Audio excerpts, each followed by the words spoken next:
हमें चीज़ें सिखाते थे। वो अपने हाथ से बहुत काम करते थे। बहुत चीज़ें सीखी। सत्य के रास्ते पर मजबूती से चलना, कुछ कहने के पहले, करने के पहले अपनी होमवर्क ठीक से कर लेना और पूरी तैयारी करके किसी चीज़ पर आगे बढ़ना। लेकिन शायद सबसे ज़्यादा असर मुझ पर पड़ा है उन्होंने जो एक डिग्निटी ऑफ लेबर मुझे सिखाया, हाथ से काम करने का, शर्माना नहीं, पीछे नहीं हटना। ये थे राजीव गांधी, अपने पिता फिरोज गांधी को याद करते हुए। आज अगर लोगों से फिरोज गांधी का जिक्र किया जाए तो ज्यादातर लोगों के मुंह से यही निकलेगा, फिरोज गांधी कौन? बहुत कम लोग इस बात को याद कर पाएंगे कि फिरोज गांधी न सिर्फ जवाहरलाल नेहरू के दामाद, इंदिरा गांधी के पति और राजीव और संजय गांधी के पिता थे, बल्कि बहुत ही प्रखर और प्रतिभाशाली सांसद भी थे। मैंने फिरोज द फॉरगॉटन गांधी के लेखक बर्टिल फॉक, जो कि इस समय दक्षिणी स्वीडन के एक गांव में रह रहे हैं, से संपर्क कर पूछा कि आपने फिरोज गांधी की जीवनी लिखने का फैसला क्यों किया। When I interviewed Indira Gandhi, I saw that she had 2 sons and grandchildren, and I asked myself, where is the husband, the father of her children? जब मैंने इंदिरा गांधी का इंटरव्यू लिया तो मैंने देखा उनके 2 पुत्र और एक पौत्र और पोत्री थे। मैंने अपने आप से पूछा, इनके पति और इनके बच्चों का बाप कहाँ है? जब मैंने लोगों से ये सवाल किया तो उन्होंने मुझे बताया कि उनका नाम फिरोज था और उनकी कोई खास भूमिका नहीं थी। लेकिन जब मैंने और खोज की तो मुझे पता चला कि वो न सिर्फ भारतीय संसद के एक अहम सदस्य थे, बल्कि उन्होंने भ्रष्टाचार को जड़ से खत्म करने का बीड़ा भी उठाया था। मेरे विचार से उनको बहुत अनुचित तरीके से इतिहास के हाशिए में ढकेल दिया गया।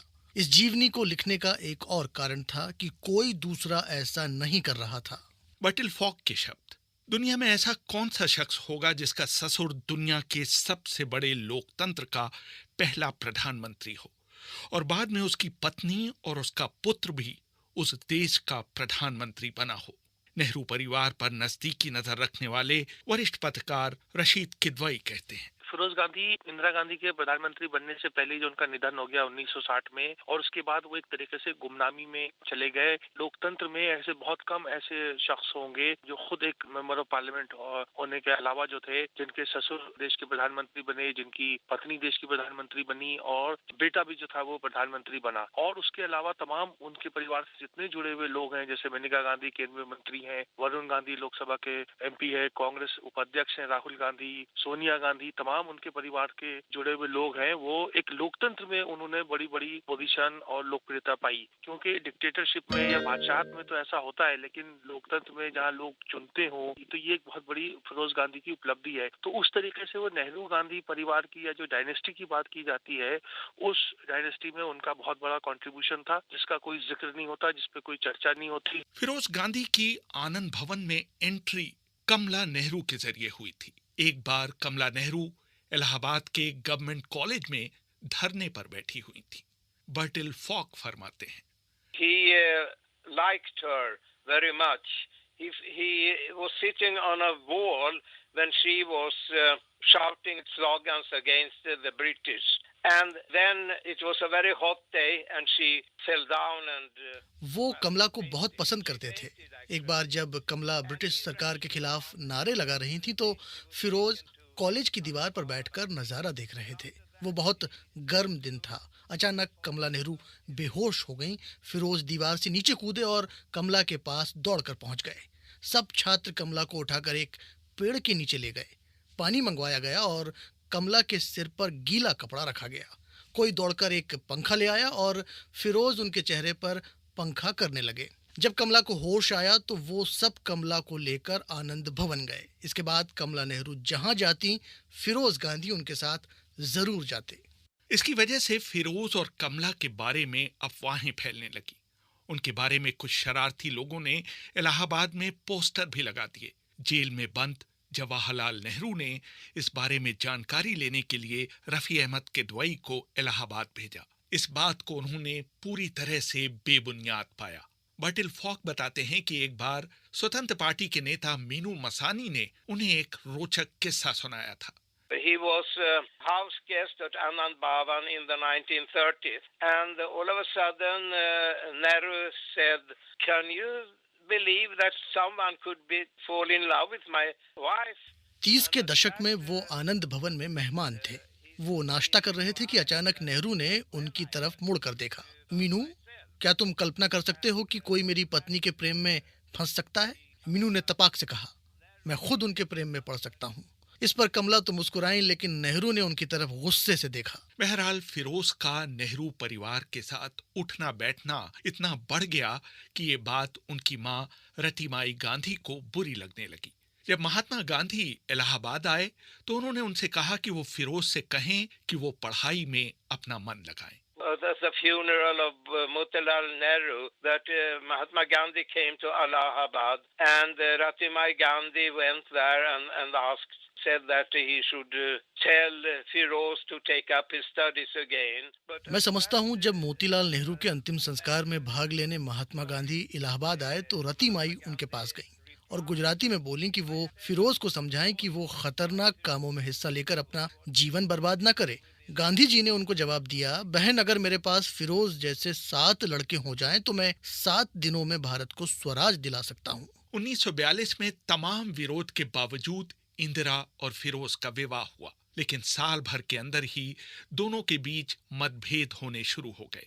इंदिरा गांधी ने फिरोज के बजाय अपने पिता के साथ रहना शुरू कर दिया और फिरोज का नाम कई महिलाओं के साथ जोड़ा जाने लगा। मुझे लगता है कि इसमें वो उनका एक लोनलीनेस का एक एलिमेंट जरूर रहा होगा, क्योंकि इंदिरा गांधी दिल्ली में रहती थी, वो लखनऊ में रहते थे, और दोनों के बीच में उस तरह का एक जो आइडियल हस्बैंड वाइफ का रिलेशन है वो उस तरह का नहीं डेवलप हो पाया। फिरोज गांधी स्मार्ट थे, बोलते बहुत अच्छा थे, उनमें सेंस ऑफ ह्यूमर बहुत अच्छा था, तो महिलाएं जो थी वो उनकी तरफ खिंचती थी। कोई एक नेहरू परिवार की भी एक लड़की जो थी जो नेशनल हेल्थ में काम करती थी, वो नेशनल हेल्थ के डायरेक्टर हो गए थे, मैनेजर थे, वहां पर थी, उनके साथ भी अफेयर की अफवाह उड़ी। फिर उसके बाद एक उत्तर प्रदेश के एक बड़े सीनियर मुस्लिम लीडर थे, मिनिस्टर थे, उनकी बेटी के साथ में भी फिरोज गांधी का नाम जुड़ा और नेहरू से बहुत विचलित हो गया। और उन्होंने जो रफी अहमद किदवाई जो केंद्र में मंत्री थे उनको भेजा। रफी अहमद किदवाई ने पहले वो मुस्लिम मंत्री को समझाया बुझाया, लड़की को समझाया, फिर फिरोज गांधी को समझाया, और फिरोज गांधी तो ऐसा भी सुनने में आया कि उस समय इंदिरा गांधी से अलग हो करके और उस लड़की से शादी भी करने को तैयार थे, लेकिन वो तमाम मामला बड़ी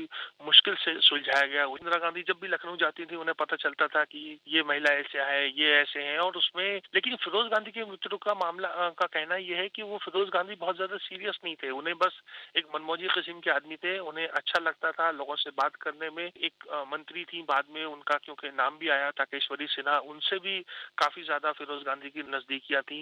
ताकेश्वरी सिन्हा का खुद कहना यह था कि अगर दो मर्द जो होते हैं वो अगर चाय कॉफी पीने जाए या लंच साथ में करें तो उस पर समाज को कोई आपत्ति नहीं होती, लेकिन एक महिला और एक पुरुष अगर साथ में भोजन कर रहे हैं तो लोग उस पर तरह तरह की टिप्पणियां करने लगते हैं। तो उनका इशारा ये था कि सिर्फ दोस्ती को लोग गलत निगाहों से भी देखते हैं, शक और शुबे से देखते हैं। बर्टिल फॉक का कहना है कि फिरोज के दोस्त सैयद जाफर ने उन्हें बताया था कि फिरोज अपने अफेयर्स को जितना छिपाने की कोशिश करते थे उतना ही वो बाहर आ जाते थे। एक बार सैयद जाफर उनके घर गए तो उन्होंने देखा कि वहां आम की एक पेटी रखी हुई है। उन्होंने कहा कि मुझे भी कुछ आम खिलाइए। फिरोज का जवाब था, नहीं, ये पंत जी के लिए है। He had a basket and he said he was giving it to, I think it was it Pant he was giving it to, he said to Jafar.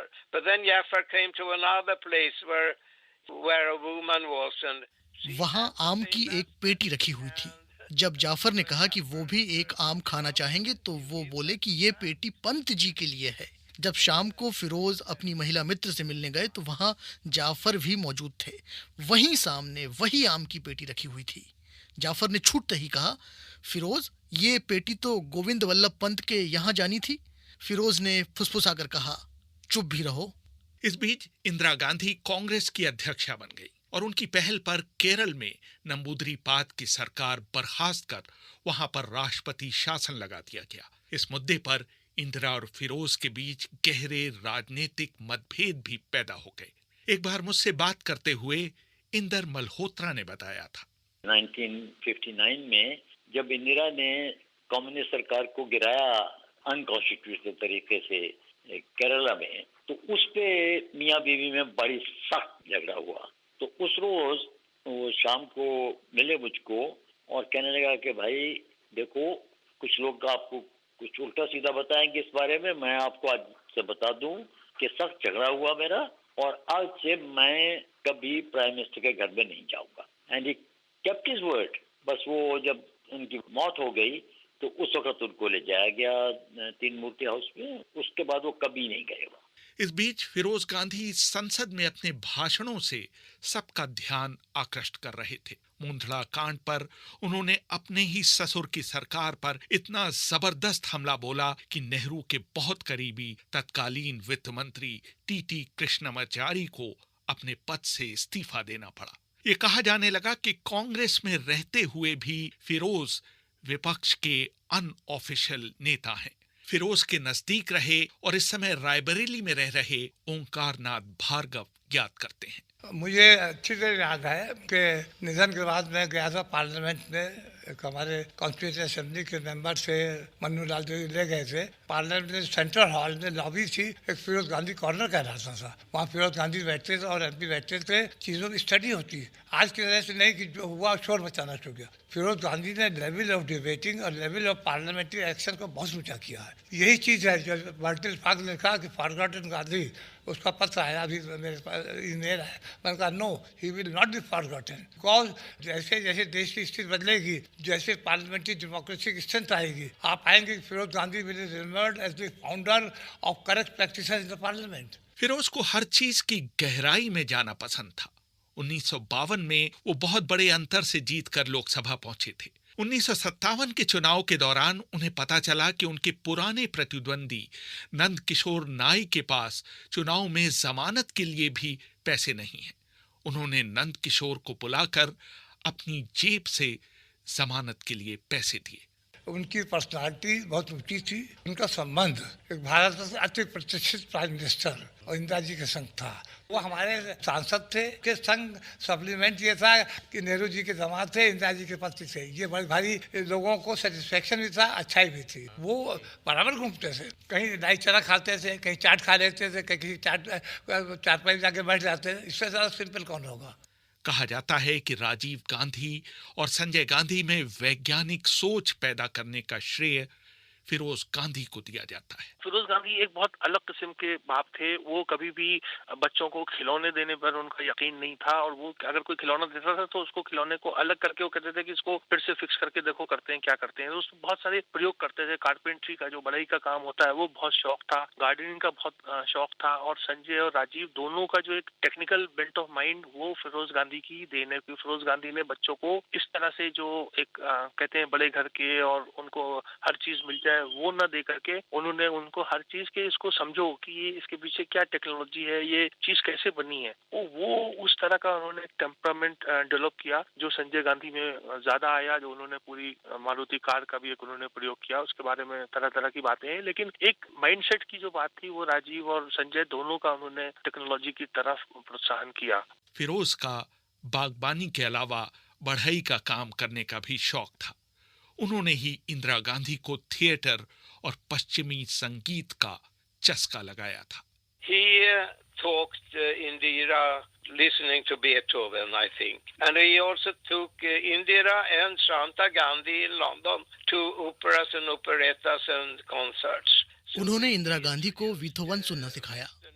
London प्रवास के दौरान वो इंदिरा और शांता गांधी को ओपेरा और नाटक दिखाने ले जाया करते थे। बाद में इंदिरा गांधी ने लिखा, मेरे पिता ने कविता के प्रति मेरे मन में प्यार पैदा किया, लेकिन संगीत के लिए मेरा प्यार फिरोज की वजह से जागा। एक बार डॉम मॉरिस ने इंदिरा से पूछा था, आपको सबसे ज्यादा सदमा किस मौत से हुआ? इंदिरा का जवाब था, मेरे पति, क्योंकि वो अचानक इस दुनिया से चले गए थे। उनके शब्द थे, perhaps I didn't like Feroze but I loved him.